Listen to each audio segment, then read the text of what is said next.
Pessoal, sejam muito bem-vindos a essa aula 5, tá? Nós estamos nessa última fase da aula do ciclo Black Belt, para que vocês recebam a certificação. E essa aula é a parte 3 de 5, porque ainda teremos um próximo encontro na próxima segunda-feira. E, por último, na quarta-feira, a gente faz a conclusão de todos os conteúdos com vocês. O professor José Luiz, ele já tratou de alguns temas muito importantes dessas últimas duas fases do método DMAIC, tá? Tanto da fase melhorar quanto controlar, principalmente tópicos voltados à gestão que um Black Belt precisa ter, todos esses conceitos, todas essas ferramentas de gestão em mente, para que possa aplicar com bastante maestria no desenvolvimento dos seus projetos. Então, hoje nós vamos tratar da fase melhorar, tá? Dentro do DMAIC. Pretendemos, na segunda-feira, ir para a fase controlar e, na quarta-feira, concluir com algumas informações importantes, como vocês vão ver no próximo slide. Hoje eu trouxe aqui, gente, aplicações práticas com estudos de caso de uma das ferramentas estatísticas mais utilizadas dentro da fase de implementação, dentro da fase de improvement, dentro da fase de melhoria, tá? Vocês já me conhecem já, né? De lá para cá não teve nenhuma novidade, tá certo? Só que eu engordei um pouco mais, essa foi a única novidade que teve, tá? Mas em termos de formação, nenhuma novidade não, tá? Então vamos continuar aqui a nossa apresentação, tá? Conteúdo programático de hoje, o que é que a gente pretende abordar? Hoje é o dia 24 de abril, nós pretendemos, nessa parte 3 de 5, falar sobre o método de superfície de resposta com otimização plena, tendo em vista que até a última aula nós vimos planejamentos experimentais com otimização de respostas múltiplas, mas nós não chegamos a esta ferramenta estatística que é a mais importante dentro da fase de implementação de melhorias no nosso projeto, tá? Se chama método de superfície de resposta, ou MSR, como nós veremos a seguir, e ele é capaz, gente, de nos dar uma otimização plena. O que seria uma otimização plena? Seria melhorar algo a ponto de não ter mais como melhorar, tá? É interessante tratar aqui que a melhoria de que eu falo é uma melhoria de otimização para o processo que existe, tá? Se você precisa ter resultados ainda melhores, uma performance ainda maior, aí talvez a gente vai ter que fugir um pouco de processo e começar a melhorar produto. Mas melhorar produto, como o professor José Luiz falou em aulas anteriores, não é tema de design, do tema que a gente aborda, do DMAIC em si, não é tema do DMAIC em si, tá? É tema de Design for Lean Six Sigma, que aí já seria uma outra abordagem, como o professor José Luiz tratou. A gente pretende também trazer, além de um exercício bem prático para a gente compreender e não ficar apenas na questão de explicação estatística, a gente pretende trazer também um estudo de caso com a seguinte resposta, tá? A pergunta que sempre vem à nossa mente, que é: como é que eu devo melhorar um fenômeno? Tá? Fenômeno é aplicado em qualquer área, quer seja você trabalhe no setor de healthcare, quer seja você trabalhe na indústria, empresas de serviço, em qualquer que seja a área, há a possibilidade de a gente melhorar esses fenômenos existentes. Então, a pergunta que paira não é como é que eu posso melhorar, como é que eu vou chegar nessa fase de improvement e melhorar o meu fenômeno em si. E a gente vai aprender isso otimizando uma catapulta virtual. A gente sabe que o professor Zé Luiz, ele junto com a expertise, a gente tem uma catapulta, e vocês já utilizaram nas aulas anteriores, mas eu decidi trazer aqui, junto com o professor, uma catapulta virtual, para a gente entender como é que a gente pode melhorar um fenômeno, qualquer tipo de fenômeno, melhorando essa catapulta em si. Dia 27 de abril, parte 4 de 5, falaremos sobre controle estatístico de processos. É um módulo mais avançado, eu vou fazer um aprofundamento com vocês do CEP, com aplicações práticas de carta de controle. Então, a mesma noção que vocês vão ter essa aula de aplicações práticas, eu pretendo trazer também na aula do dia 27 de abril. E também trataremos um tema sobre análise de sistema de medição com casos mais complexos, tá? No dia 29 de abril, a gente vai falar a parte 5 de 5, vai ser mais um fechamento da disciplina, mas de antemão eu já peço ao professor a oportunidade de falar sobre esse módulo extra, que seria o seguinte: eu quero trazer informações sobre os principais desafios e oportunidades para os profissionais com perfil analítico. Então, essas oportunidades eu quero trazer dentro da própria utilização do método DMake, como também as oportunidades em si. O que é que o mercado está aberto, o que é que o mercado está demandando de profissionais que têm o perfil analítico, que é o objetivo final da formação Lean Six Sigma, dentro desses módulos de estatística que a gente está estudando. Perfeito, gente? Legalzinho aí, todo mundo entendeu, dá legal. Se o pessoal tiver alguma dúvida, quiser me interromper, por favor, fique à vontade para me interromper em qualquer momento que você desejar, tá? Então, vamos lá.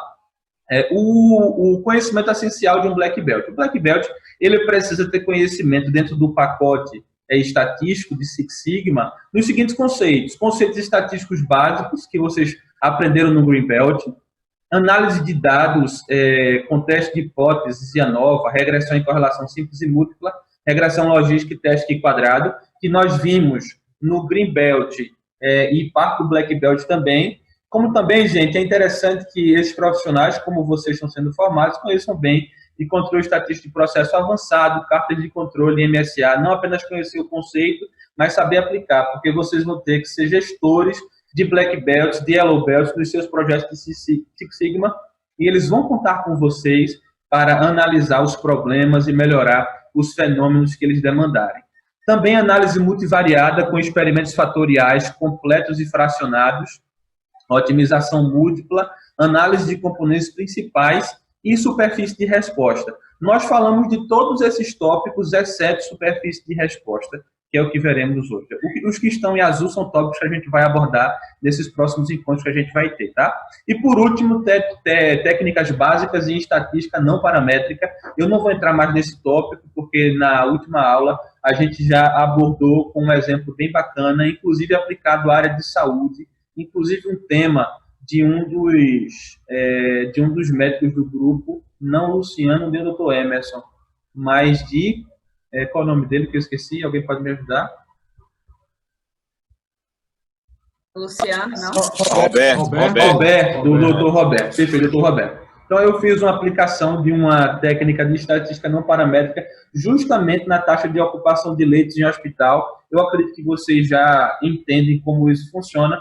Não é tão normal a gente pegar análises com estatística não paramétrica dentro dos projetos de Six Sigma, então não deve ser a nossa maior preocupação. A nossa maior preocupação devem ser esses módulos anteriores que eu acabei de tratar com vocês, tá? Então, gente, a gente chega agora nesse conteúdo que eu considero o conteúdo mais avançado para o conhecimento de um Black Belt dentro da análise estatística.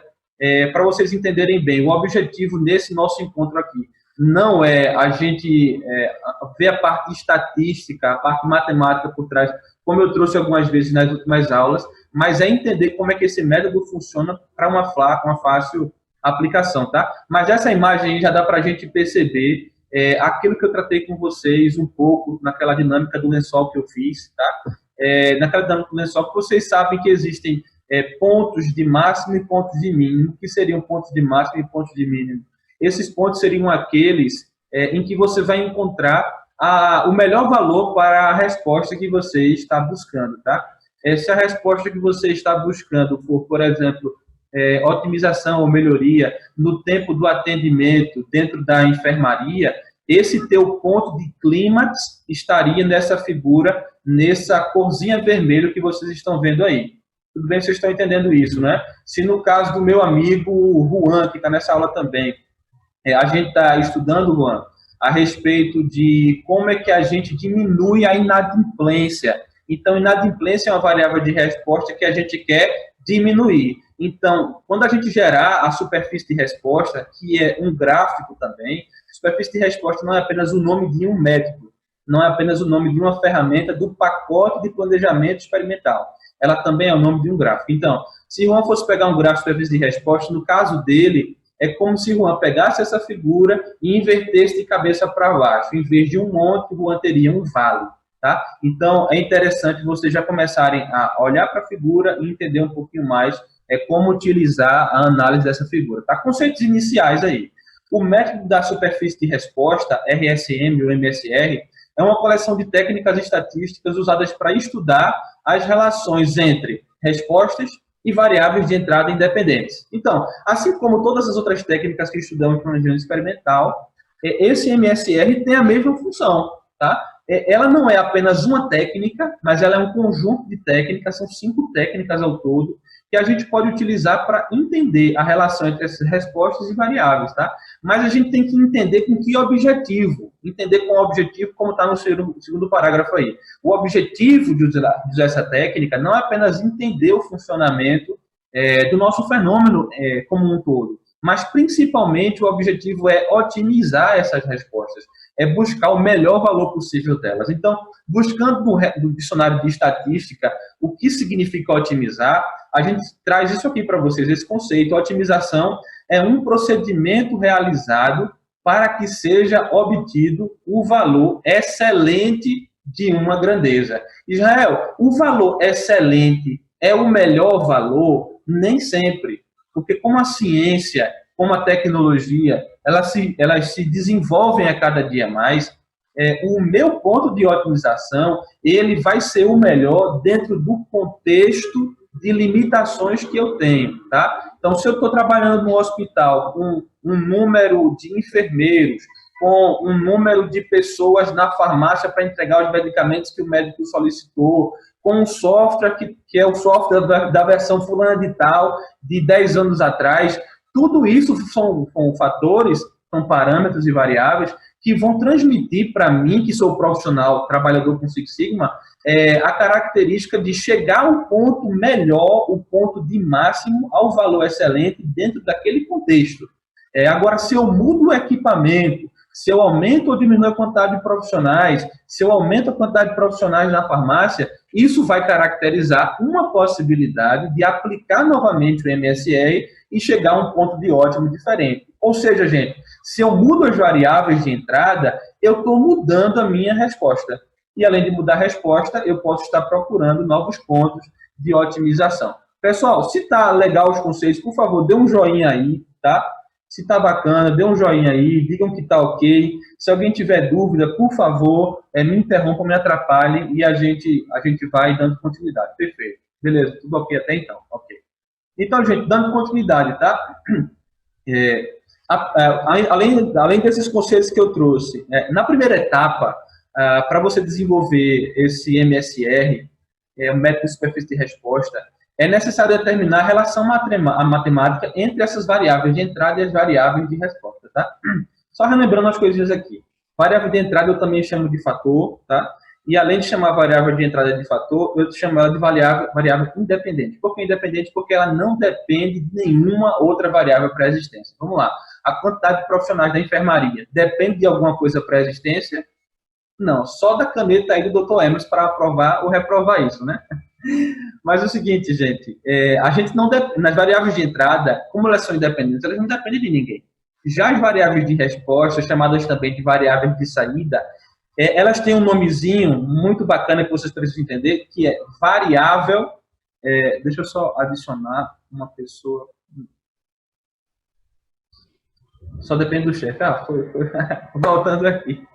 Perfeito, gente. Ela também é chamada de variável dependente. Por quê? Porque ela depende da ação, da interação dessas variáveis de entrada para que ela em si seja representada. Então, são variáveis que dependem. O tempo de atendimento numa enfermaria vai depender de quem? Vai depender da quantidade de enfermeiros, quantidade de pessoas na farmácia, né? Vai depender do software que está sendo utilizado, vai depender do tempo em que o médico passa ali para atender. Então, são várias variáveis, tá bom, gente? Vamos lá. Então, a primeira coisa é a gente imaginar qual é a relação matemática que rege esse relacionamento entre fatores e variáveis de saída.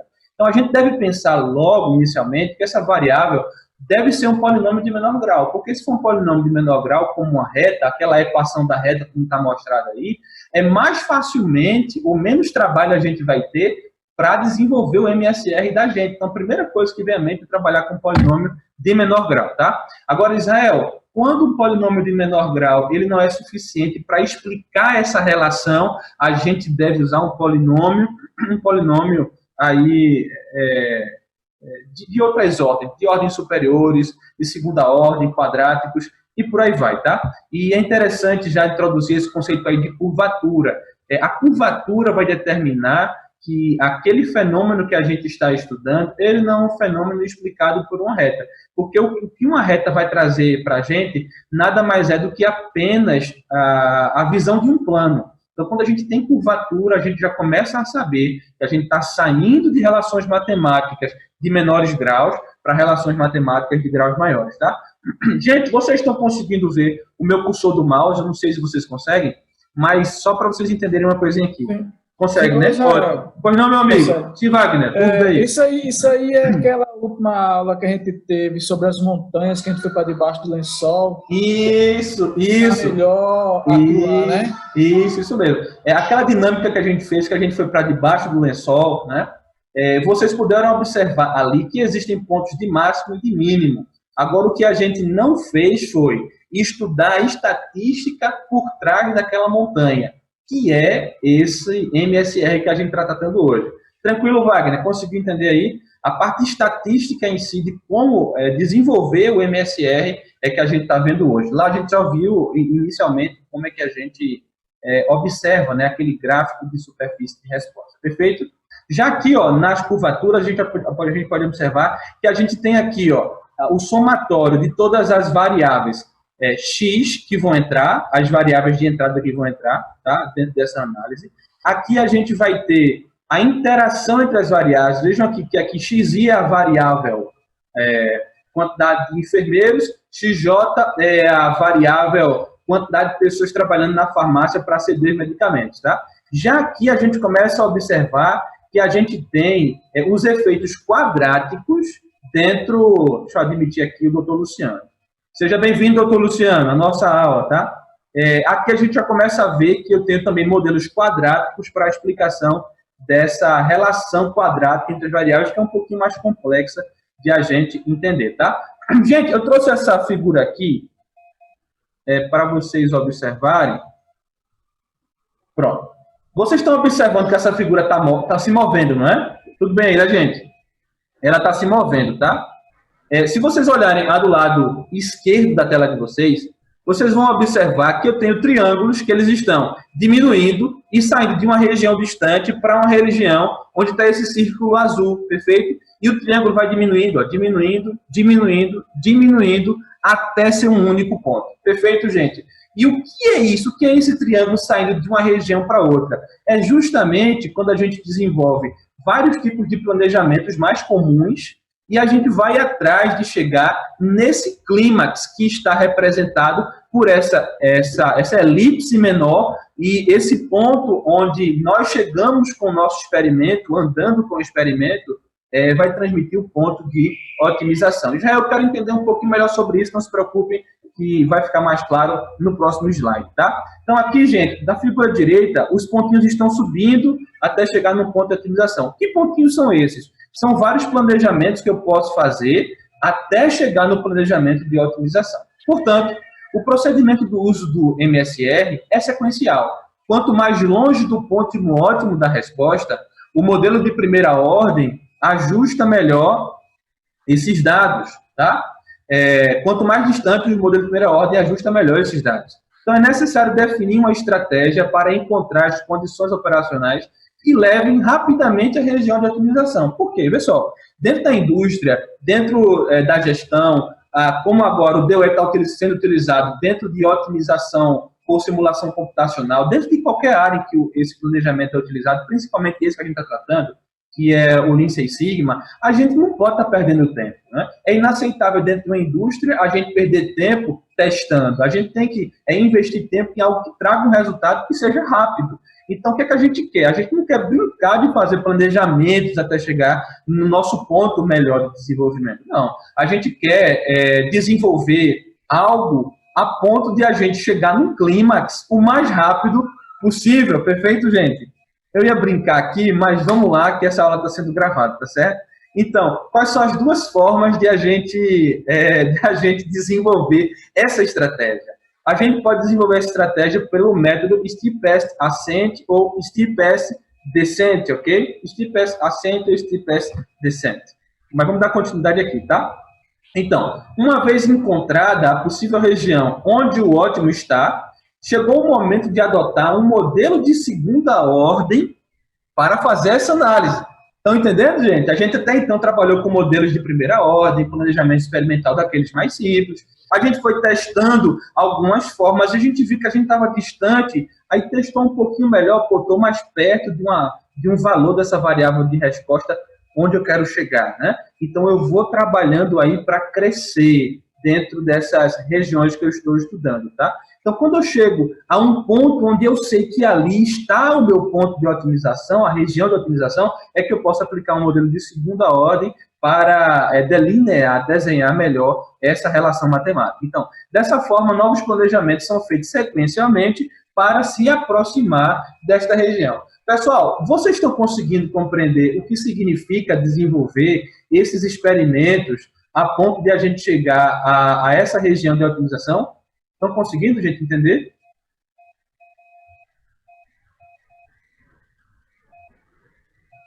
Sim ou não, gente? Tranquilo aí? É que eu não estou vendo Sim, por mim tá sim. Tá tranquilo aí, né, gente? Perfeito. Então, é bom que vocês estão entendendo isso aí, que isso é muito importante para a gente dar continuidade ao conteúdo, tá bom? Perfeito, para todo mundo entendendo. Então, olha só, vamos lá. Esse método de steepest ascent ou steepest descent é um método... Está muito bem explicado, parabéns, viu? Eu desliguei o mute para não pegar a zoada de casa. Ô, professor, muito obrigado. Eu estou aprendendo com o senhor, professor. Estou aprendendo com o senhor. Então, gente, é o seguinte, ó, o método do gradiente ascendente ou descendente, ele é a melhor forma de identificar, ou seja, rapidamente, qual é a região em que esse ponto de ótimo se encontra, tá? Então, a gente usa modelos de primeira ordem sequencialmente, esse é o passo a passo. Usa modelo de primeira ordem sequencialmente para ir subindo para a região de ótimo ou descendo para a região de ótimo. No caso do exemplo que eu dei na saúde, a gente quer minimizar o tempo em que como é que se dá o nome? Em que o paciente ele está dentro da enfermaria. A gente quer minimizar esse tempo dele ali. Ou então, como os exemplos que o Dr. Emerson, o Dr. Luciano, o Dr. Roberto trouxe para a gente na última aula, a gente quer minimizar o tempo em que o paciente fica dentro da sala de cirurgia, tá? Ou fica dentro de uma UTI, porque a gente sabe que ali ele pode adquirir algum outro tipo de patologia e morrer subitamente, né? Então, no caso de vocês da área da medicina, no caso do meu amigo Juan, da área de serviços, a gente quer diminuir sempre, a gente está buscando descer, fazer modelos de primeira ordem com o objetivo de descer, porque quanto menor a gente descer dentro dessa análise tridimensional em que o nosso universo funciona, a gente vai encontrar esse ponto. Isso rapidamente, tá? Então, passando lá. Professor? Pois não, meu amigo Emerson, fica à vontade. Tudo bem, né? Um pouco d'água. Tudo bom, meu amigo?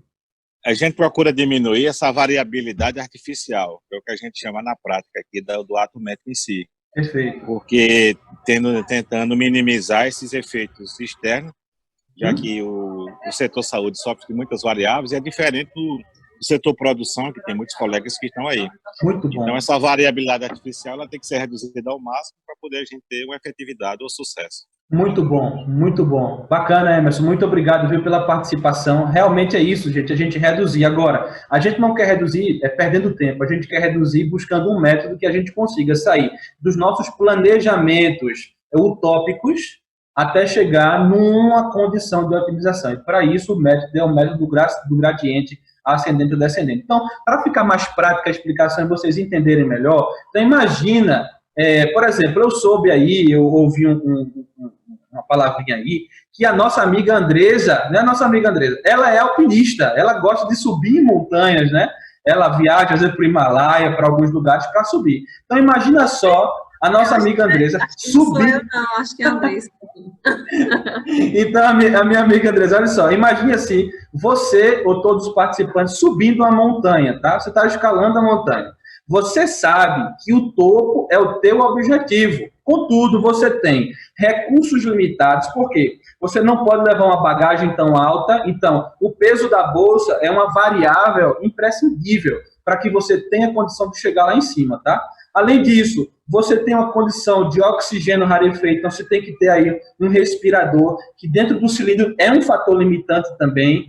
Você, de corpo físico, não pode passar muitos dias na montanha, então isso também é um fator limitante. Então, para que você chegue ao topo, você tem recursos limitados, tá? Então, você como alpinista tem que escolher o quê, gente? O melhor caminho. Não apenas o melhor, mas o caminho mais eficiente, tá? Gente, o que é eficiência? Eficiência é fazer da melhor forma. E eficácia é atingir o resultado que você esperou. Então, eu posso falar aqui que vocês devem escolher o caminho de maior efetividade, que é a união desses dois conceitos, tá? É você conseguir chegar no ápice da melhor maneira, tá? Possível. Então, para chegar nesse ápice da melhor maneira possível, você usa o método do gradiente ascendente. Portanto, meu amigo, Dr. Luciano, daqui a 3 meses, nas férias no Himalaia, você já pense nisso. Faça um planejamento experimental de superfície de resposta para escolher o melhor caminho para chegar lá no topo e depois manda uma selfie para a gente. Perfeito? Então, gente, segurando aí um pouquinho mais. Ó, conceitos ainda iniciais, a gente está dentro do tempo previsto, mas 5 minutos eu concluo essa explicação rápida aqui. Olha só. Imagina só, olhem para esse quadradinho da parte de baixo, tá? Esse quadradinho da parte de baixo é um planejamento experimental, aqui inclusive com ponto central, que você fez para você ir subindo dentro da lateralidade até chegar na região de ótimo, tá? E nessa região de ótimo, estão percebendo que tem muitos mais pontos axiais, pontos rotacionais, tá? Esses pontos são os pontos de um modelo de segunda ordem para que você estude esse espaço. Percebam que aqui eu tenho valores lá embaixo, 60, 65, 70, 75, até chegar no 90, que seria o valor maior que você está buscando. Então, você vai aplicando esses quadradinhos de planejamento experimental até chegar nessa região de ótimo. Essa é a ideia desse conceito aqui, tá? Então, o modelo de primeira ordem vê o plano. São feitas seções transversais na imagem a cada corrida de primeira ordem para ver o espaço. Precisamos de um modelo de segunda ordem. Então, quando estava nesse pontinho, nessa figura do lado esquerdo superior da tela de vocês, esse pontinho é um planejamento que você fez. Você fez um planejamento naquele ponto ali. Então, o planejamento naquele ponto vai fazer uma seção transversal. Seção transversal é a mesma coisa de você pegar um bolo de rolo, tá? Cortar o bolo de rolo no meio. Quando você abriu, você vai fazer uma seção transversal e ver o que tem ali naquele meio do bolo de rolo. Mesma coisa é nessa análise que você está fazendo. A minha amiga Adria está chegando. Seja bem-vinda, Adria, à nossa aula, tá bem? Então, gente, faça a sessão transversal. Gente, agora é o seguinte, ó, a depender do fenômeno que você está estudando, tem fenômenos que a normalização deles é mais facilitada. Tem algum áudio aberto aí, pessoal. E tem fenômenos que a normalização dele é menos facilitada. Eles não têm uma normalização, tá bem? Tem algum áudio aberto aí, pessoal. Aí vocês podem consultar para que a gente melhore aqui. Então, gente, no caso de um fenômeno normalizado, percebem que são concêntricas essas circunferências.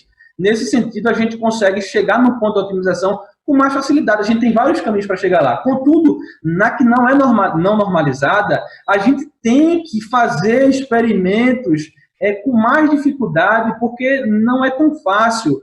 São elipses, então o ponto de otimização ele está achatado, ele não é como uma circunferência com o mesmo raio, né? Então isso é muito importante, a gente tem que entender bem qual é o fenômeno que a gente tá trabalhando para não ter dificuldade com isso, tá? Gente, aqui estão alguns tipos de métodos de superfície de resposta, tá? Dentro do Black Belt, a gente só estuda o primeiro da esquerda de vocês, que é o Full Factorial Design, e a gente também estuda esse do centro, que é o Central Composite Design, também chamado de DCCR, Delineamento do Composto Central Rotacional. O segundo, quarto e quinto são planejamentos mais voltados aos profissionais da área mais avançada de estatística. Dentre os que eu mais gosto, o CCD, ele é utilizado normalmente quando a gente tem restrições nos fatores, tá? O Pleckett-Burman, ele já é utilizado quando eu tenho muito mais variáveis e eu não consigo trabalhar com tantas variáveis, eu tenho que reduzir o uso. o Plexiglass, tá? Mas isso aí são coisas que não estão dentro da aula, não, tá? Então, exemplo de superfície de resposta, vou passar rapidinho por esse exemplo para que a gente tenha condição de colocar a mão na massa, tá bom? Vamos lá. Exemplo de superfície de resposta. Imagina só, o engenheiro Israel, eu, Israelzinho aqui, estou querendo maximizar o rendimento de uma reação química, tá? Maximizar o rendimento de uma produção aí, meu amigo Wagner, no seu caso, eu estou querendo maximizar o rendimento de uma reação química. Duas variáveis controláveis influenciam o processo, sendo ela a temperatura, chamada de Tzinho, o tempo, chamado de Tzinho, e a temperatura, chamada de Tzão. Perfeito, gente? Tzão de T maiúsculo, ok? Então, eu tenho o tempo T minúsculo e eu tenho a temperatura Tzão, T maiúsculo. Então, no momento, as características do processo são as características do processo que o engenheiro tem lá. São os dados históricos do processo dele. Ele tem um tempo, ele tem a informação de que quando o tempo de reação é de 35 minutos, o tempo de reação é uma variável de entrada, é um fator, é uma variável independente. Ele também obtém que a temperatura de reação, naquela análise que ele fez inicialmente, no histórico do trabalho dele, do trabalho de Israel, ele encontrou que a temperatura foi de 155 graus Fahrenheit. Isso também é uma variável de entrada, tá? E o rendimento que Israel encontrou, que é uma variável de saída, uma variável dependente ou variável de resposta, foi um rendimento de 40%, perfeito? 40%, tá? Então, nesse exemplo específico, quais são os fatores de Israel? Os fatores são temperatura e tempo, eu tenho aí o processo e a variável de saída é o rendimento. Continuando aqui, tá?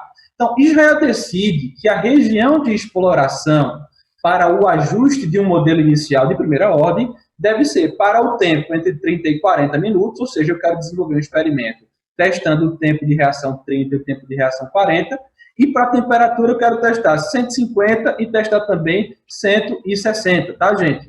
Então, dentro do tempo aí, o nível menor o nível de menos 1 para o tempo é 30, o nível de mais 1 para o tempo é 40, a temperatura nível menor é 150, temperatura nível maior 160. Perfeito? Gente, eu printei todas as telas do Minitab para que fique algo muito didático, que vocês consigam acompanhar pelo material sem estar abrindo aí, e depois para que vocês consigam colocar em prática, porque nada melhor do que quando você precisar de uma coisa, você sabe que tem um material completo, que tem a explicação passo a passo para que você não dependa de ninguém para fazer o que você precisa, ok? Então, as telas estão printadas aí. Então, gente, seguindo esse caminho, STAT, planejamento experimental, eu já falei desses 5 tipos que estão aí na última aula, e a gente vai e gera a criação de um experimento de superfície de resposta. Gente, abaixo da superfície de resposta, por curiosidade, temos aí um planejamento de mistura, e abaixo um planejamento de tagus, tá? O planejamento de mistura normalmente é feito quando você tem 3, eu não vou falar líquidos não, vou falar 3 fluidos, porque o fluido ele pode ser líquido, ele pode ser sólido, ele pode ser gasoso.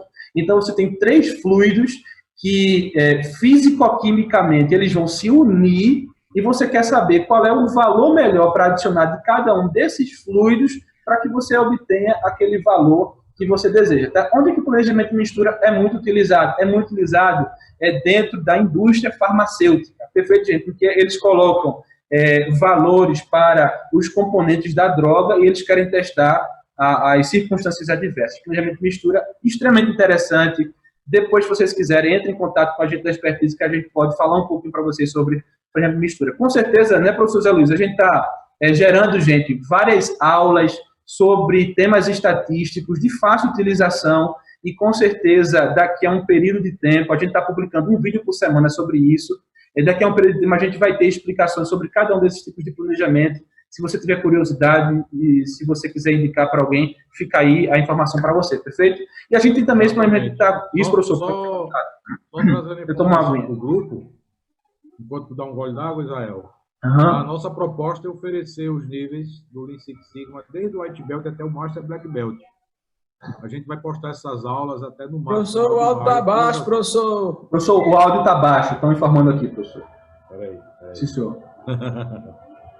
Como sempre, né? Eu pagando mico com esses equipamentos, mas tá de boa. Eu estava dizendo que a nossa proposta é fornecer todos os níveis do Lean Six Sigma. desde o White Belt até o Master Black Belt, tranquilo? E aí esses vídeos vão estar disponíveis, né, para a gente fornecer para o mercado e quem vocês indicarem, né? Vai ser legal. Perfeito. Obrigado, gente. Tranquilo, professor. Tá ótimo. Então, pessoal, aí a gente tem, ó, a gente quer fazer, acompanha o cursor do mouse aí, análise de 2 fatores, tempo e temperatura, analisar aqui experimentos. A gente vai clicar nessa opção. Seguir, o doutor Luciano está falando, curtir o canal e seguir. A gente precisa de seguidores, está muito baixo. Pessoal, tem mais de 2.000 alunos na expertise e seguidor tá e baixo. seguidores do nosso canal, 50 pessoas que não existem, mas está de boa. Gente, então aproveite para no término desse vídeo já entrar no canal da gente, tá? É expertise treinamento.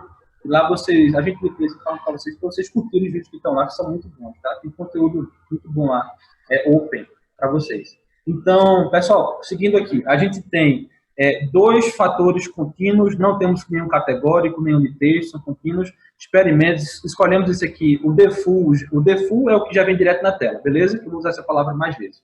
O default já é essa primeira opção, marca ela, clica no OK. Clicando no OK, a gente vai vir aqui para o campo de fatores, a gente vai colocar pontos de cubo. O que é ponto de cubo? Imagina só um quadrado, então imagina na mente um quadrado. Agora imagine um quadrado com várias faces, aí você imagina um cubo. Esse cubo é feito por vários pontos em suas arestas. Então a gente vai definir aqui os níveis desses pontos de cubo. Lembram que na figura que eu mostrei uma figura atrás para vocês, que tinha lá um quadrado e tinha os pontinhos, tá? Esses são os pontos de cubo. Tem os pontos axiais também, mas dentro desse exemplo a gente não vai falar de pontos axiais. Preencheu a tela, a gente vem no campo de opções, desmarca a opção aleatorizar ensaios, clica em OK e OK. Por que a gente desmarca a opção de aleatorizar ensaios? Alguém lembra isso aí, gente? Porque a gente desmarcou aqui a opção de aleatorizar ensaios? Eu vou explicar. A gente marcou essa opção para facilitar a compreensão de vocês. Contudo, quando vocês forem desenvolver esse planejamento, vocês têm que deixar essa opção marcada. Por quê? Ela marcada mostra que você vai aleatorizar as corridas experimentais de tal forma que você não quebre o fenômeno de aleatorização dentro do planejamento estatístico. Tá? Então, para reduzir o erro, né? Isso, muito bom. É reduzir o erro associado a fenômenos que a gente não está estudando, porque a gente tem esses 2 conhecidos, mas existe aí. Pode ser que a umidade afete o rendimento, são fatores que a gente não controla. A temperatura externa afeta a temperatura interna e por aí vai, tá? Então, a gente distribui esse erro em toda a nossa análise quando a gente aleatoriza as corridas, tá? Então, na prática, no mundo real, marquem essa opção. Mas aqui eu deixei ela desmarcada para vocês conseguirem preencher bem direitinho aí. Então, depois que a gente vê aí, a coluna C7 ficou vazia, a gente coloca lá o nome rendimento, preenche. Onde está o asterisco aí? São justamente os pontos axiais que a gente não marcou nesse exercício, porque não precisava, tá? Então, a gente coloca aí as informações só dos pontos ortogonais normais, tá? E aí a gente vai para a parte da análise, tá? Só para relembrar um pouquinho aí o que a gente já viu, tá?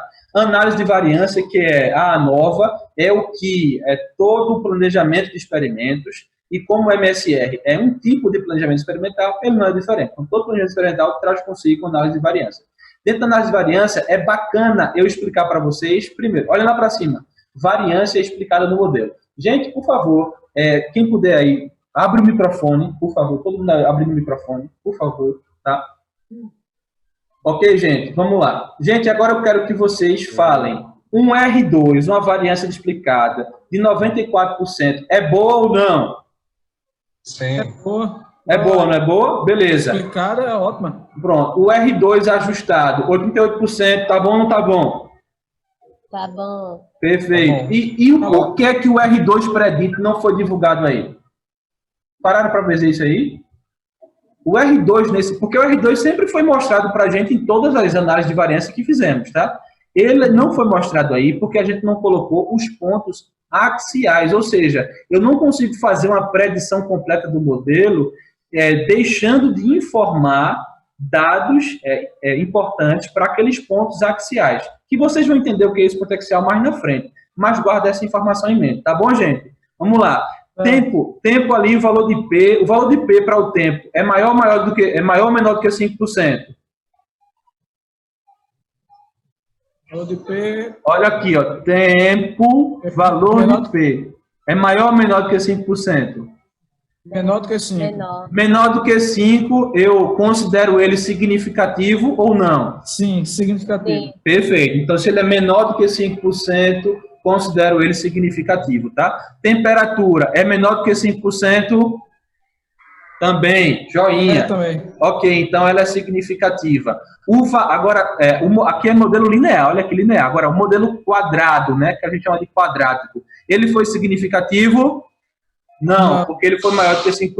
Grava essa informação.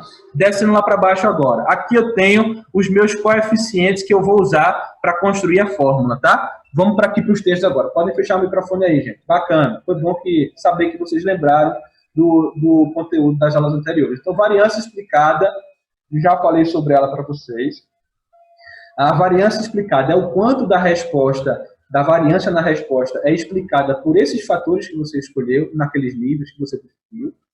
Expliquei p-value, curvatura, a curvatura do modelo. Cadê ela aqui? A curvatura do modelo é justamente esse efeito quadrático, tá, gente? Eu não falei que a curvatura já dá uma ideia para a gente da rotação do modelo? Não falei isso agora há pouco, vocês lembram? Ok. Então, como o efeito quadrático aqui não é significativo, o que é que isso está mostrando para mim? Está mostrando que não tem curvatura.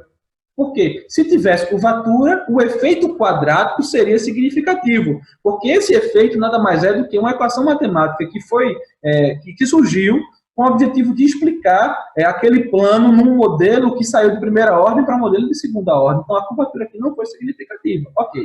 A falta de...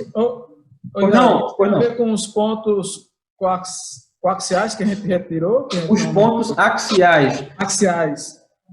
Tem alguma coisa a ver com essa parte aí do... Meu amigo, se eu pudesse, eu abriria o microfone aí de todo mundo para a gente dar palma para você assim, ó. Em pé, ainda assim, ó. Em pé, entendeu? Essa é a ideia, viu, Wagner? O insight foi muito bacana, ok? Gente, se a gente não estudou o ponto axial, a gente não estudou a curvatura. Se não estudou a curvatura, aparentemente tem-se uma associação com essa questão do efeito quadrático de curvatura não ser significativo, tá? Então, continuando aí. A falta de ajuste não significativa demonstra também que nós estamos distantes desse ponto ótimo.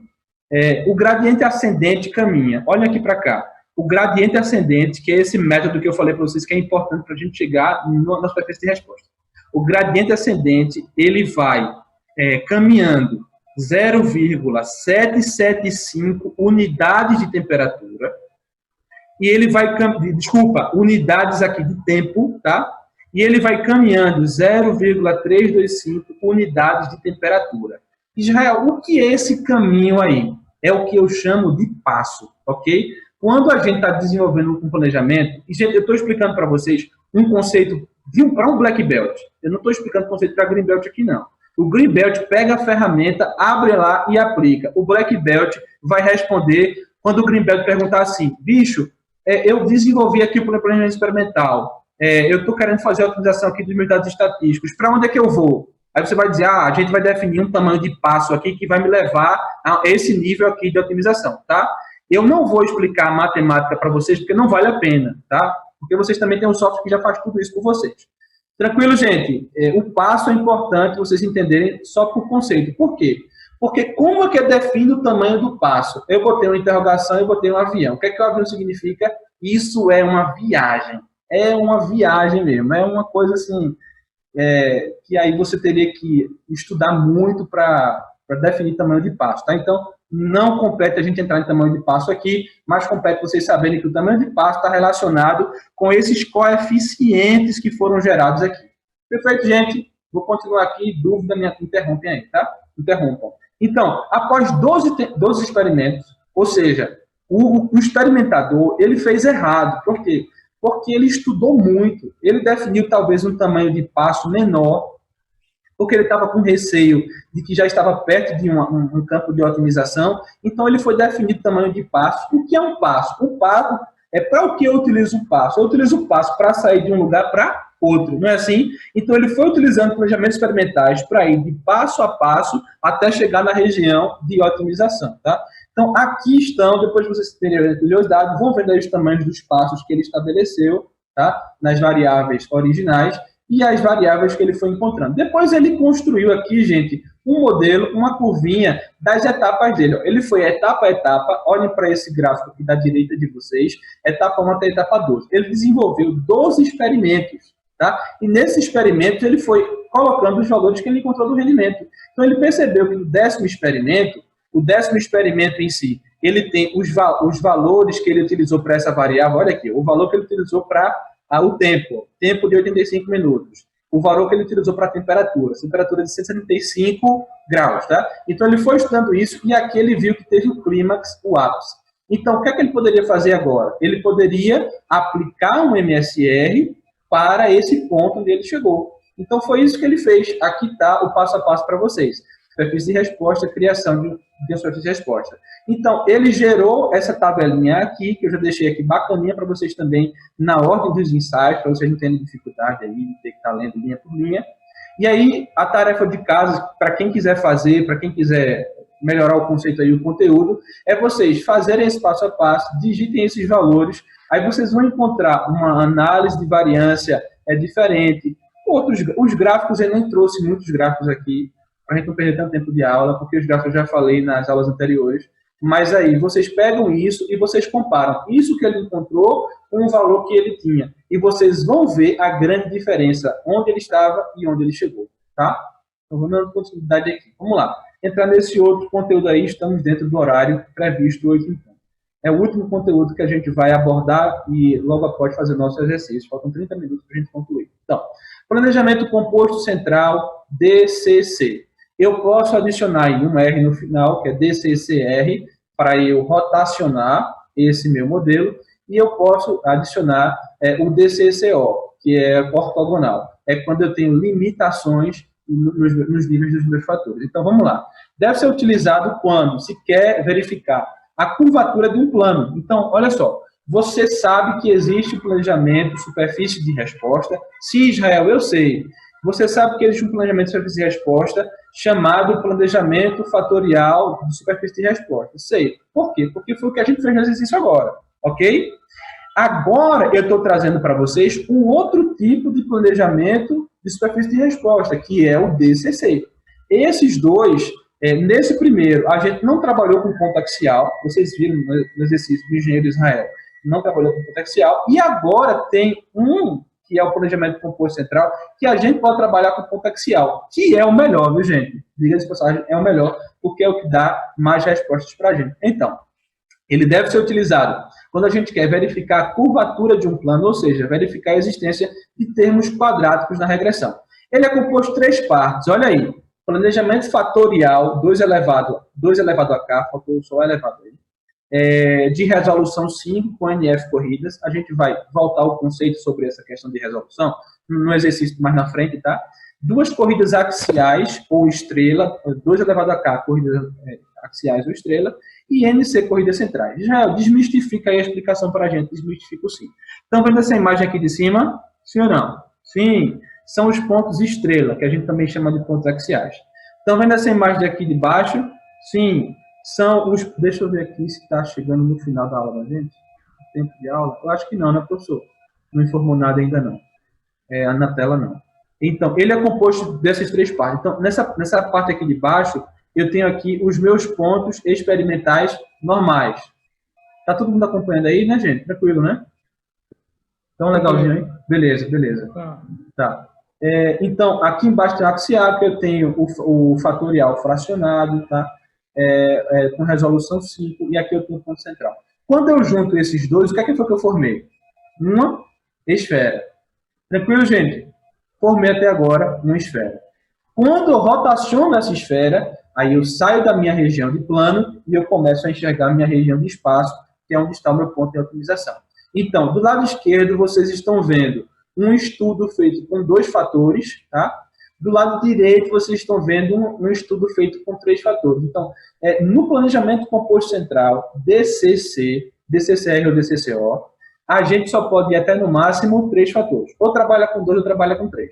Israel, mas se eu tenho 5 fatores, Israel, tem muita coisa aqui que interfere, Israel. O que é que eu faço para otimizar? Primeiro, você vai ter que estudar para reduzir para os fatores que mais têm representatividade e depois aplicar o DCCR. Esse é o sentido da ideia, tá? Então, gente, dentro desse estudo DCCR, a gente tem 3 conceitos que não... Sim, Wagner. Faz tipo o quê? Faz tipo uma nova para descobrir quais as variáveis que são mais críticas, é isso? E aí elege aquelas para as 3 para fazer esse planejamento aí, esse CCO. Wagner, excelente pergunta que você fez. Israel, como é que eu vou definir quais são os fatores que mais têm importância? A gente tem algumas formas. A gente tem análise de componentes principais, que vimos numa das aulas de Black Belt, tá? Inclusive, na análise de componentes principais, a gente citou um exemplo do setor de Wuhan, que foi, inclusive, salvo engano aqui, é um exemplo de concessão de crédito por parte dos bancos, e a gente queria entender quais eram os fatores que fariam uma aprovação ou uma reprovação do cadastro, que seria mais aplicado à área de saúde, à área de serviços. Isso é muito aplicado no setor bancário, tá, no setor de finanças como um todo. Mas pergunta que você fez, a gente pode usar o ACP, podemos usar o planejamento fracionado. No próximo exemplo que a gente vai fazer ainda hoje, a gente vai chegar justamente, Wagner, nessa explicação que você está querendo saber. Então, eu vou aplicando alguns tipos de planejamento ou algumas análises com o objetivo de ir reduzindo a quantidade de fatores para chegar à resposta da seguinte pergunta: quais são os fatores que vale a pena eu levar, 2 ou 3, para um planejamento composto central? Aí eu vou definir isso. Respondi a sua pergunta, Wagner. Se puder dar um joinha, eu já vejo aqui que eu respondi. Beleza. Continuando aqui, gente. Perfeito, tá? Rotacionando ambos os modelos, a gente chega a uma circunferência, que é o ideal, né? Então, dentro do planejamento DCC, a gente tem aí 3 conceitos importantes que vale citar, não vale se aprofundar, que é o fator de rotabilidade. O fator da rotabilidade, imaginem só, o fator de rotabilidade, ele é o raio, não tem a circunferência não tem o diâmetro, tá? O diâmetro é composto por 2 vezes o raio. Então, 2 raios formam o diâmetro da circunferência, para balizar o conhecimento aqui. Então, gente, observe que desse ponto central para esse ponto de estrela, eu tenho um comprimento. Esse comprimento é o mesmo para todos os pontos, tá? Isso é o fator de rotabilidade, que implica outras coisas que não vale a pena citar. Derivação do modelo de segunda ordem para definição do ponto estacionário, a gente tem que aplicar matematicamente a derivada daquele ponto para chegar no ponto de máximo e de mínimo, não vale a pena se aprofundar, mas você deve ter isso em mente, caso alguém pergunte para você como Black Belt. E os cálculos de pontos axiais. Como é que eu calculo já é o ponto axial? Olha, Black Belt, não precisa você aprender a calcular o ponto axial aqui, tá? No próximo vídeo, no canal da gente do YouTube, eu vou detalhar isso bem direitinho. Vai ser um conteúdo open source, vocês vão poder utilizar aí, estudar, tá? Mas assim, o cálculo dos pontos axiais em si, o próprio Minitab já vai gerar. A gente vai ver no exemplo mais na frente que ele mesmo vai gerar, sem a gente se preocupar. Então, exemplo que a gente está citando, chegando aqui em boa hora, faltam 20 segundos para a gente concluir. Estudo de caso 1. Como é que eu melhoro um fenômeno? Então, pretendemos explicar como compreender e melhorar um fenômeno completamente desconhecido. É o que vocês vão ter, gente. Vocês vão ter que melhorar fenômenos que são desconhecidos. Como você tem aí o seu material em PDF, já pode clicar nesse site aí, sigmazone.com/catapult, para que vocês tenham acesso a esse exercício de melhoria que nós vamos elaborar agora, ok? Só clicar nesse site aí, eu copiar, colocar na URL do navegador e você vai ter acesso, ok? Então, estudo de caso 1, como melhorar um fenômeno. Primeiro passo, a gente precisa entender o fenômeno. Ou seja, qual é o fenômeno? O fenômeno, usando uma catapulta, é qual? Atingir um alvo. Concorda comigo? Olha aí. Quem quer subir aí para atingir o alvo lá, né? Não sei quem se garante. Mas o objetivo da gente nesse fenômeno, nesse exercício, é atingir um alvo determinado, perfeito? É por isso que a catapulta ela foi desenvolvida. É para atingir um alvo na guerra, por exemplo. Tá? Então, como é que eles usavam qual era o cálculo que eles utilizavam para determinar a distância em que aquela catapulta chegava? É até irônico a gente começar a pensar sobre isso, né? Mas vamos lá. Para a gente definir qual é o fenômeno. Tá? E, nesse caso, o fenômeno é atingir um alvo. Quais são as variáveis que representam essa resposta? Ou seja, a variável de resposta. É a distância de lançamento. O ponto inicial até o ponto de chegada do projétil é a distância de lançamento, a nossa variável de resposta. Quais variáveis influenciam as variáveis de resposta? Aqui a gente tem ângulo de liberação, de tiro, altura do copo, elevação do pino e posição da liga. Israel, você pode trazer isso para uma explicação melhor? Posso, tá aí. Quando você abrir o site, você vai ter essa catapulta aí, tá? E utilizando essa catapulta, você vai ter todos aqueles fatores aí em português. Lá está em inglês, mas aqui você vai ter em português. Então, a gente tem release angle, que é esse ângulo de liberação. Temos a posição da liga, que ângulo de liberação aqui em cima. A gente vai pregar, colocar para baixo e para cima para poder lançar. Tá? A mesma coisa daquela catapulta que vocês viram em sala de aula. A gente vai ter aqui também a posição da liga, onde é que a posição da liga está em relação ao braço, tá? A gente vai ter aqui o ângulo de tiro, que seria aquele ângulo que vai definir onde é que o braço vai encostar, tangencionar, para liberar a bola, tá?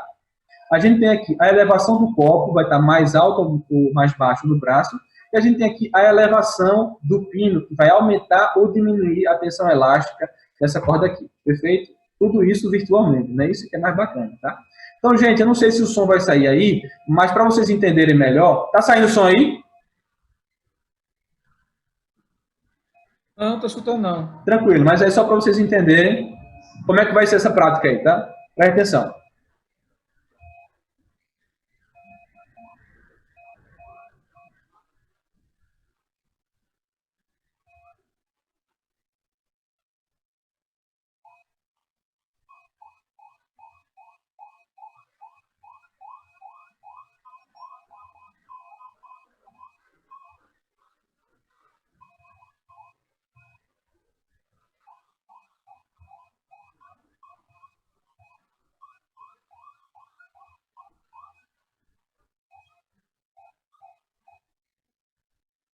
Perfeito, pessoal. Tranquilo? Gostaram do videozinho aí? Abram um áudio aí, eu mando uma palminha assim pra gente, deu um trabalho, vai dando para fazer. Mas gostaram? Então, entenderam aí como é que é o passo a passo vocês vão fazer para aplicar depois isso aí, quando vocês estiverem em casa estudando, quiserem ver melhor?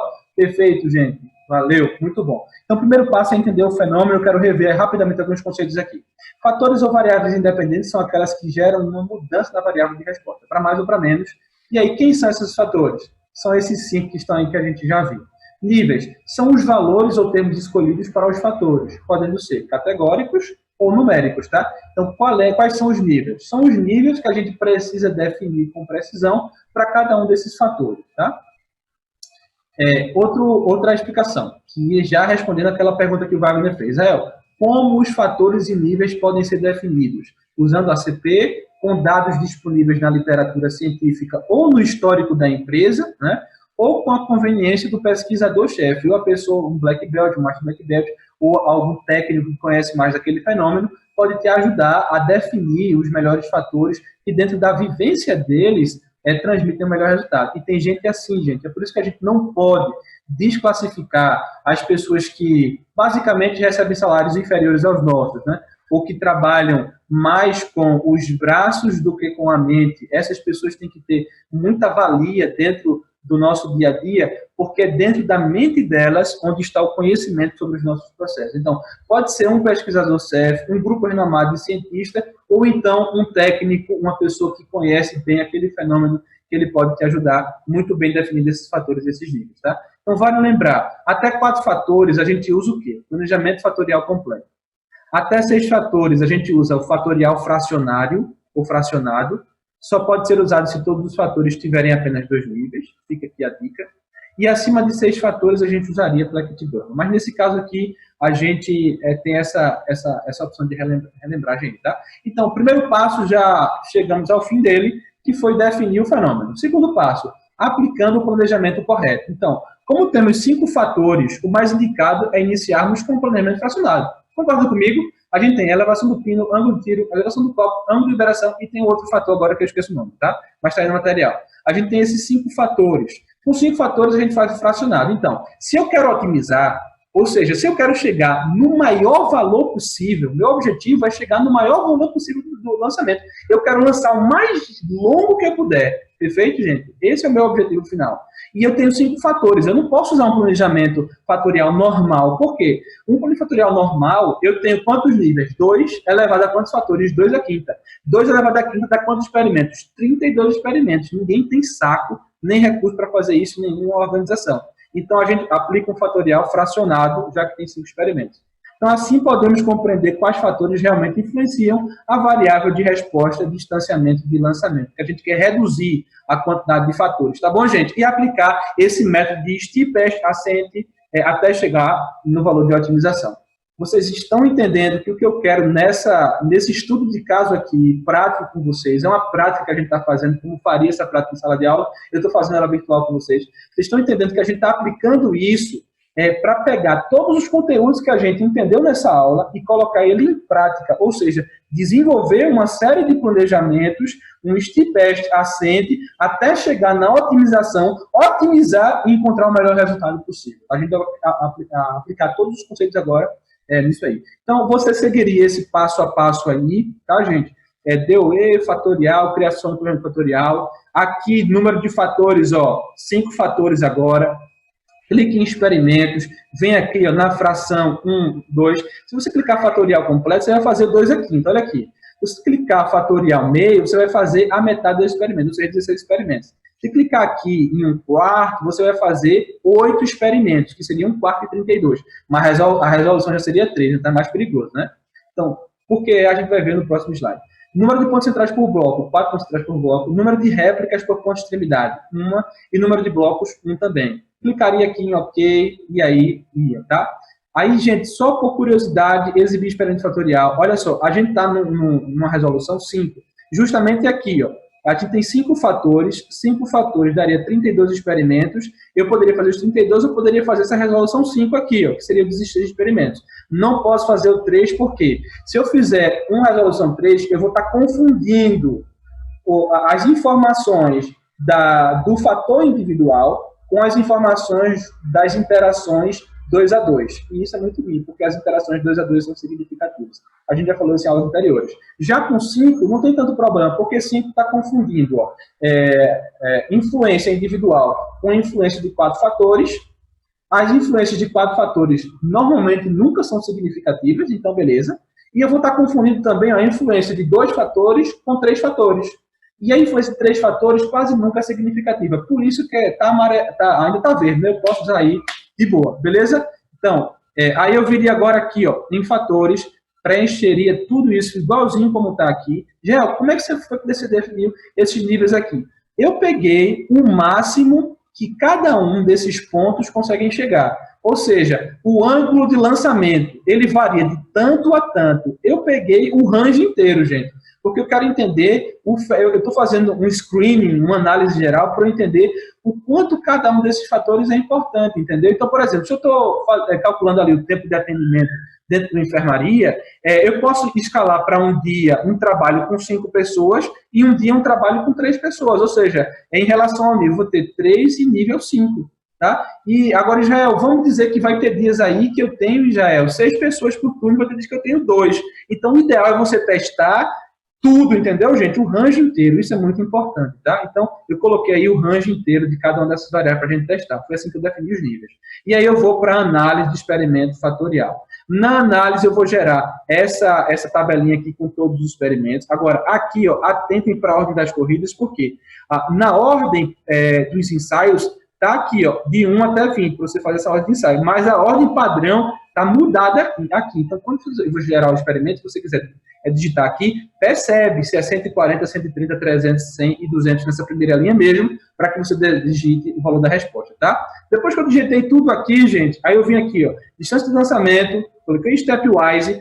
Lembra do stepwise? O pessoal gostou muito, viu, professor José Luiz, do stepwise, porque ele facilita a vida de qualquer pesquisador, já transmitindo qual é o melhor fenômeno, quais são qual é, na realidade, o maior valor de R2 possível, já agregando os fatores. Então, clique em Stepwise, vão no OK, acione ele, tá? Certeza, meu. Muito bom. 8 e 15, viu, Israel? Mais 15 minutos. A gente tem 15 minutinhos, professor. Tá tudo... Tá tranquilo. Tá tranquilo, tá cronometrado aqui. Então, pessoal, a gente vai ter aqui o Pareto, vocês já sabem observar um Pareto.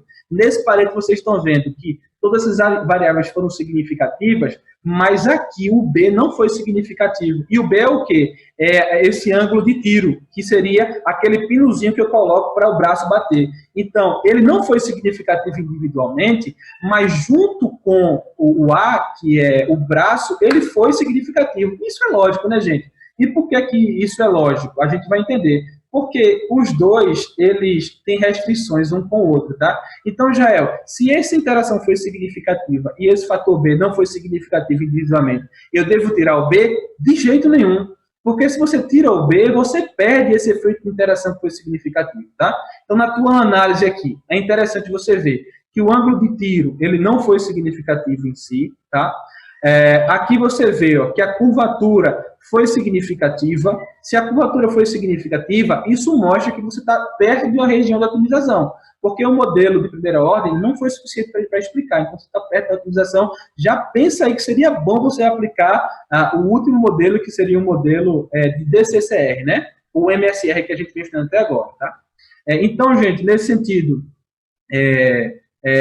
desenvolvo isso aqui, tem o meu R2, veja que o R2 ele não foi tão elevado, tá? Então, aqui eu tenho as outras análises gráficas. E por que essa interação foi significativa? Porque o braço, ele interage bem com esse ponto aqui. Porque esse ponto restringe o lançamento do braço. Então, por isso que existe essa interação, tá? E olhando essa interação aqui entre o ângulo de tiro e o braço, vocês estão vendo que esse ponto mais escuro, que é o maior valor do lançamento, ele está aqui em cima. Então, para chegar aqui em cima, eu tenho que aumentar o ângulo do lançamento. Você pega esse braço e coloca ele ainda mais baixo para ganhar mais impulso, né? A liga trazer ele com mais impulso. Tá? E eu tenho que subir um pouco também o ângulo de lançamento. Ou seja, indo para cá eu estou descendo, eu tenho que subir um pouquinho, vir um pouquinho para cá. Então, caminhando nesse sentido, é que eu vou estar chegando mais perto da otimização. E aqui são os gráficos de efeitos principais que vocês já são craques aí em analisar. Citando só um, tá? O braço em si, né? Quando eu saí do nível menor para o nível maior do braço, ou seja, saí de uma angulação assim para colocar uma angulação maior, eu tive um maior impulso e um maior valor de lançamento na distância, tá? Então, nessa análise de dados particular, eu posso ir para a otimização da resposta. Na otimização da resposta, eu vou clicar lá em maximizar no botão, colocar que todos esses meus fatores têm restrições, tá? Por que eles têm restrições? Porque ele não, no caso de um desses fatores, eu não posso colocar um valor qualquer, tem restrição. E no dia a dia de você, na indústria, empresa de serviço, todos os fatores têm restrição. Ou seja, não tem como você colocar 10 pessoas dentro de enfermaria, por exemplo. Então, tudo tem restrição. Quais são as restrições? Define bem essas restrições. Clique em OK, tá? E aí vai vir o gráfico de desejabilidade. Então, o que é que a desejabilidade aqui está mostrando para a gente? A desejabilidade está mostrando para a gente que se você colocar esses fatores nesses níveis, você vai ter os maiores valores possíveis. Para um pouquinho aqui de lançamento. Para um pouquinho aqui para olhar. Olha só. A elevação do copo está no nível maior. A elevação do pino, nível maior. A posição desse bungee está no nível maior também. Então, em suma, os níveis maiores desses três fatores são os que vão levar ao maior valor do lançamento. Enquanto essa interação aqui é o que faz sentido a gente estudar, tá, gente? Então, vamos dar continuidade aí, tá? Sabemos que só há uma interação significativa e os outros fatores no maior nível vão transmitir o maior valor máximo para a variável de resposta, que são esses três. Então, por isso, decidimos travar esses níveis aqui nos valores máximos para conseguir ir para esse método de steepest ascento descente. Eu travei eles aqui porque eu sei que no nível maior eles já vão me dar um maior distanciamento. Então, o que me interessa agora é estudar mais essa interação aqui. Então, para estudar essa interação, é que eu vou no quinto passo usar um planejamento MCR, tá? Um MCR. Então, para usar DOS, superfície de resposta, criação do planejamento de superfície de resposta. Aí agora eu vou colocar esses dois fatores que são realmente significativos, que são esses dois da interação. Clico neles, coloco experimentos, e aí eu vou digitar o nome deles. Israel, como é que foi que você escolheu esses níveis aqui? É porque, para só pensar, pessoal, lá em cima na desejabilidade, estava mostrando para a gente o seguinte, olha, Israel, se você colocar, Israel, 180 no nível desse release, que seria o braço, você vai encontrar o melhor valor. Então, o que é que eu fiz aqui? Eu vou testar não 180 aqui, eu vou testar valores ao lado de 180. Então, eu coloquei 173 e 183, tá? Então, e esse ângulo de tiro? Lá diz que foi 130, mas eu vou testar mais para baixo, porque eu percebi lá que se eu subir com o ângulo de tiro, eu vou ter valores maiores. Isso a gente percebeu naquele gráfico lá de interação entre os dois. Então, foi assim que eu defini esses níveis. Então, fica a dica, quando for definir nível, define nível que está entre, tá, pessoal? Entre esse valor alvo que a desejabilidade mostrou, tá? E os outros fatores eu deixo travado, ou seja, eu vou repetir o meu experimento, de novo com os lançamentos, deixando aqueles outros 3 fatores travados lá, configurados no nível máximo, e agora eu vou testar essas informações aqui. Então, a distância de lançamento é a variável de resposta que você vai digitar, tendo cuidado também com essas linhas aqui, para você digitar organizadamente, tá? Olha que Pareto maravilhoso agora para a gente, pessoal. Nesse Pareto está mostrando aqui que o A, o B, o BB, AB, o AA, ou seja, AA é A ao quadrado, né? Seria o efeito quadrático do braço. O BB é o efeito quadrático desse pino, né? Que é o ângulo de tiro. O A e o B são os fatores individuais, são significativos, e o AB é significativo. Vê só, gente, como agora a gente conseguiu entender que mesmo fazendo o fatorial fracionado, que era a técnica de Stipetti que a gente estava usando, né, para chegar no ponto de otimização, lá a gente viu que o B não era significativo. Mas quando a gente chegou perto da região de otimização, ele aparece aí, como uma mágica. Perfeito? E a gente tem um Pareto maravilhosíssimo, tá, gente?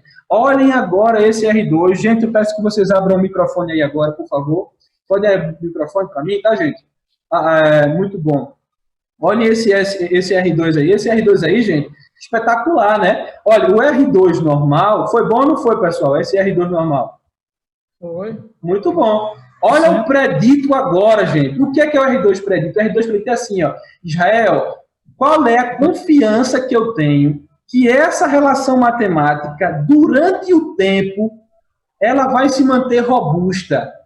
Olhando o R2 predito, e você tem um R2 predito de 98%, ou seja, a explicação continua excelente mesmo no passar do tempo. Se você estiver numa indústria aí, melhorando o teu processo, gente, é uma ferramenta poderosíssima para que mesmo que você saia de setor, o fruto do teu trabalho permaneça, que é o objetivo dentro do DMEG da gente. Na fase controlar, a gente quer que a gente tenha um sistema robusto a ponto de a explicação das variáveis de resposta não mudar, não ter uma variação grande. Perfeito, pessoal? Isso é muito importante, tá? Olha aqui também, ó, que esse valor aqui do ângulo do braço quadrático, ele foi significativo, tá? Sendo que o outro quadrático aqui, ele não foi significativo, enquanto o pino, ele foi significativo aqui também, tá, pessoal? Aí a gente vai entender o porquê um foi e o porquê um não foi. É porque isso aqui é uma relação linear, é um spoiler. E essa aqui é uma relação quadrática, que a gente vai ver já já. A falta de ajuste, ela foi maior ou menor do que 5%? Áudio aberto aí para vocês. Falta de ajuste, maior ou menor do que 5%? Ela está maior do que 5%. Se ela está maior, é porque ela não é significativa. Então, você agora tem um modelo quadrático de segunda ordem que ele não tem falta de ajuste significativa, ou seja, ele está bem ajustado aos dados. Você chegou numa explicação de otimização aí, tá? Olha agora os efeitos principais. Olha, do braço e o efeito principal do ângulo de tiro. Percebe que o ângulo de tiro, se eu colocar lá ele no valor de 110, ele vai me dar um valor que vai subindo, mas 120 é o clímax dele. Depois ele vai reduzir. É por isso que esse efeito aqui, na nova, foi significativo, ok? Tá, gente? Isso aqui é bacana vocês entenderem, tá?